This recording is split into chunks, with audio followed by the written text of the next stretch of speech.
તે તમામ વ્યવસ્થાઓ કરી દેવામાં આવ્યું છે। જે સ્ટોર્મ વોટર અને કેચપીટ અને મેનહોલના જે કામદારો છે એ તમામ એજન્સીઓને તમામ લોકોને જે છે બંને દિવસ સ્ટેન્ડ ટુ એલર્ટ રહેવા માટે કહી દેવામાં આવ્યું છે। ફાયર ડિપાર્ટમેન્ટ દ્વારા તમામ કાર્યવાહી બોટ્સ પમ્પ્સ એ તમામ જે છે વિથ સેફ્ટી ઇક્વિપમેન્ટ એ સજાગ કરી દેવામાં આવેલું છે। અમદાવાદ મ્યુનિસિપલ કોર્પોરેશનના તમામ તંત્ર જે છે એ સંપૂર્ણપણે ખડે પગે રહેશે।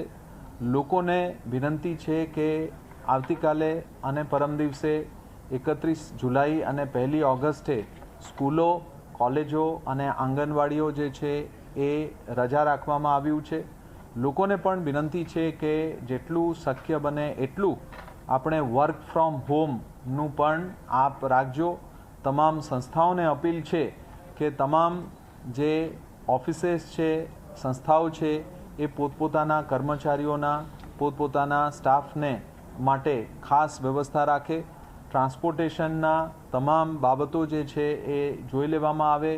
લોકો અમદાવાદ મ્યુનિસિપલ કોર્પોરેશનના ટ્રાફિક પોલીસના તમામ જે એડવાઇઝરીઝ છે એ પ્રમાણે ચાલે અને એના સાથે સાથે ખાસ કરીને આ વરસાદમાં પવન પણ ફૂંકાવાનું શક્યતા છે। 40 થી 50 કિલોમીટર પર આવર સ્પીડમાં જે છે પવન ફૂંકાવાના સ્થિતિમાં ખાસ કરીને ઝાડ હોય એડવર્ટાઇઝમેન્ટ બોર્ડ્સ હોય લાઇટ પોલ્સ હોય એ તમામ જગ્યાએથી દૂર રહે અને કોઈપણ રીતે જે છે એ તમામ સલામતીના જે પગલાઓ છે એ અચૂક રીતે રાખે એટલું તમામ પબ્લિક તમામ આપણા નાગરિકોને વિનંતી કરીએ છીએ। અને એના સાથે સાથે આપના તમામ કોઈપણ ફરિયાદ હોય આપણા સેન્ટ્રલ કંટ્રોલ રૂમ અને ઝોનલ કંટ્રોલ રૂમ્સ 24/7 એ કાર્યરત રહેશે। એટલે લોકોને કોઈ પણ સમસ્યા હોય ઇમિડિયેટલી આપણને જાણ કરે તો એના સંપૂર્ણ નિરાકરણનું જે વ્યવસ્થા છે એ વ્યવસ્થા અમદાવાદ મ્યુનિસિપલ કોર્પોરેશન દ્વારા કરવામાં આવશે। નીચાણવાળા તમામ વિસ્તારોને એલર્ટ કરી દેવામાં આવ્યું છે અને જરૂરિયાત પડે તો ત્યાંથી શિફ્ટિંગનું કાર્યવાહી પણ ઇમિડિયેટલી કરવામાં આવશે। એ જગ્યાઓ બધા ઓલરેડી આઈડેન્ટિફાય કરી દેવામાં આવેલ છે। એટલે આ તમામ બાબતોના અનુસંધાને લોકોને વિનંતી છે કે લોકો સંપૂર્ણ રીતે તમામ સલામતીનું ધ્યાન રાખે।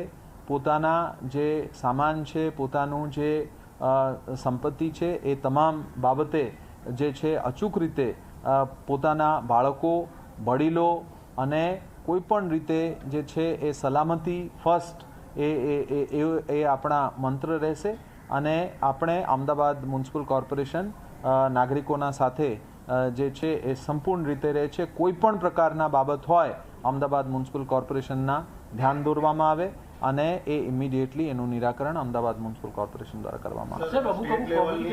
સ્ટેટ અને કેન્દ્રની સરકાર સાથે સંકલન કઈ રીતે રહેશે? ડીઆરએફ હોય સૈન્ય હોય કાં તો પછી અન્ય રેસ્ક્યુ ફોર્સિસ હોય તેમને કઈ રીતે સ્ટેન્ડ બાય રાખો? ઓલરેડી આપણે જે છે એ સરકારશ્રી સાથે સંકલનમાં છીએ। સરકારશ્રી તરફથી તમામ મદદ જે છે આપણને મળી રહેશે જરૂરિયાત પ્રમાણે। ગઈ વખતે પણ રાજ્ય સરકારશ્રીના ખૂબ સારું મદદ આપણને મળી રહ્યું હતું। આ વખતે પણ રાજ્ય સરકારશ્રીના તમામ જે મદદ છે એ મદદ મળી રહેશે।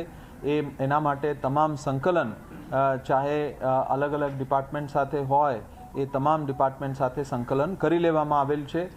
ઇવન અમદાવાદ મ્યુનિસિપલ કોર્પોરેશનના તમામ જે ડેપ્યુટી મ્યુનિસિપલ કમિશનરશ્રીઓ HODsના ઓલરેડી એક તાકીદનું બેઠક કરીને તમામ અધિકારીશ્રીઓને સૂચના પણ આપી દેવામાં આવેલ છે। જે નીચાણવાળા વિસ્તારો છે ત્યાં આગળ લોકોનું સ્થળાંતર પણ આપણે કરતા હોઈએ છીએ। નિર્ણય એ પણ કરવામાં આવ્યો છે કે અલગ અલગ જે કમ્યુનિટી સેન્ટર છે શાળાઓ છે તેને પણ ખુલ્લી રખાશે। લગભગ કેટલી શાળાઓને આ પ્રકારની સૂચના છે અને પવનના કારણે હોર્ડિંગ પડવાની પણ શક્યતાઓ છે તેના કારણે શું સૂચના અપાઈ છે? જે તમામ જે અનસેફ સ્ટ્રક્ચર હોય એ તમામ જે છે એના માટે સૂચના અપાઈ છે। લોકો કોઈપણ રીતે જે છે આ તમામ અનસેફ સ્ટ્રક્ચરમાંથી લોકો દૂર રહે અને એના સાથે સાથે તમામ લોકોને વિનંતી છે કે જે લો લાઇંગ એરિયાઝ છે એનું આજુબાજુ આપણી જે સ્કૂલો છે કમ્યુનિટી હોલ્સ છે એ તમામ જે છે ખુલ્લું રાખવામાં આવશે અને કોઈપણ સમયે જે છે લોકોને આપણને ઇમિડિયેટલી જરૂરિયાત જણાય તો લોકોને શિફ્ટિંગનું તમામ જે બાબતો છે એ તમામ બાબતો સાથે અમદાવાદ મ્યુનિસિપલ કોર્પોરેશન સંપૂર્ણ સજ્જ છે. मेयर साहब मैं एक अहमदाबाद में अपील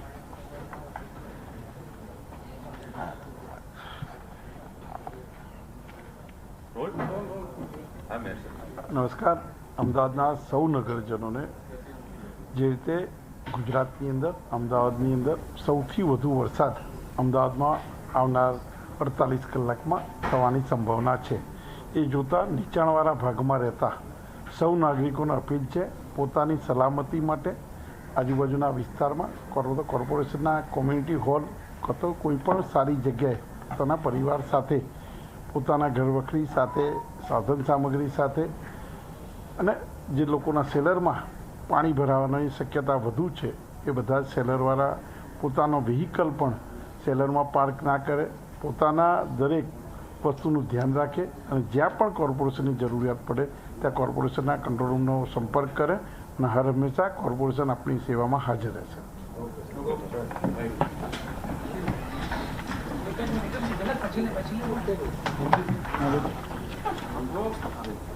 માં આવતીકાલે ખૂબ જ ભારે વરસાદની શક્યતા છે અને પરમ દિવસે પણ વરસાદ પડી શકે છે. ભારેથી અતિ ભારે વરસાદની આગાહી છે અને તેના જ કારણે તંત્રએ સાવચેતીના તમામ પગલાઓ લીધા છે. આપણે મહાનગરપાલિકા કમિશનર અને મેયરને સાંભળ્યા છે. તેમણે જે નીચાણવાળા વિસ્તારમાં રહેતા જે લોકો હોય તેમને જરૂર જણાય તો સ્થળાંતરની સૂચના આપી છે.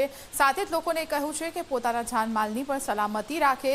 જેમના પાર્કિંગમાં થોડા દિવસ પહેલાં જ્યારે વરસાદ આવ્યો ત્યારે પાણી ભરાયા હતા તો એવા લોકોને એવા પણ અપીલ કરવામાં આવી છે કે તેમના વાહનોને સુરક્ષિત જગ્યાએ તેઓ મૂકે જેથી તેમના વાહનોને નુકસાન ના થાય.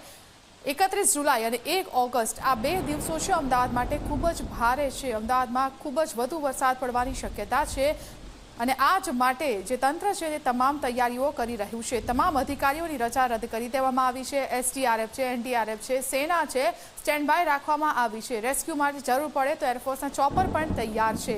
એટલે કે તકેદારીના તમામ પગલાઓ લેવામાં આવી રહ્યા છે. 1 અઠવાડિયા પહેલા જે વરસાદ પડ્યો હતો તેના કારણે શહેરમાં જે માત્રામાં પાણી ભરાયા હતા, જનતાને મુશ્કેલીઓ પડી હતી, એવું જ દ્રશ્ય ફરીથી ના સર્જાય, જનતાને એટલી હાલાકી ના પડે એટલા માટે તંત્ર તમામ તૈયારીઓ કરી રહ્યું છે.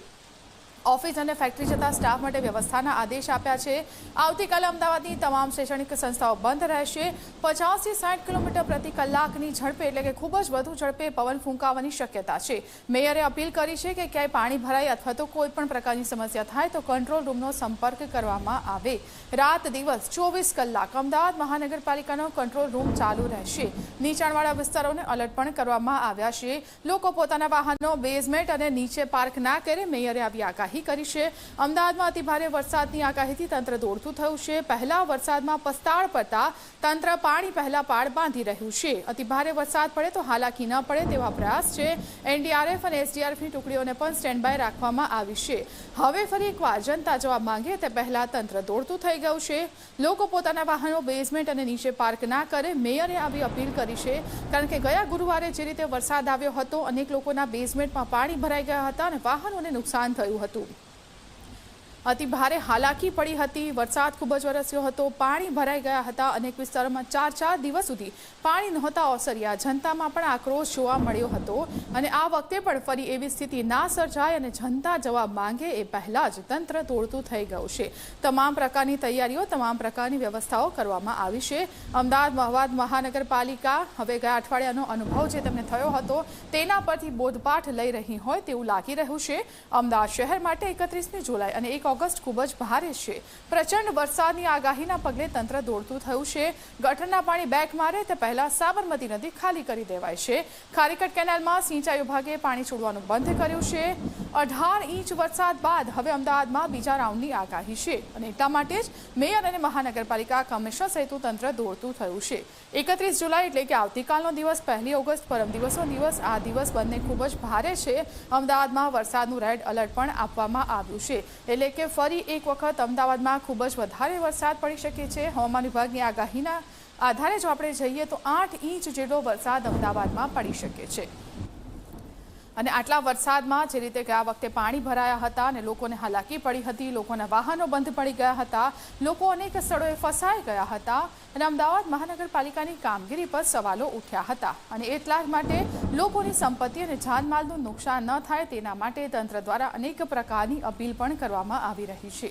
પ્રચંડ વરસાદ વરસે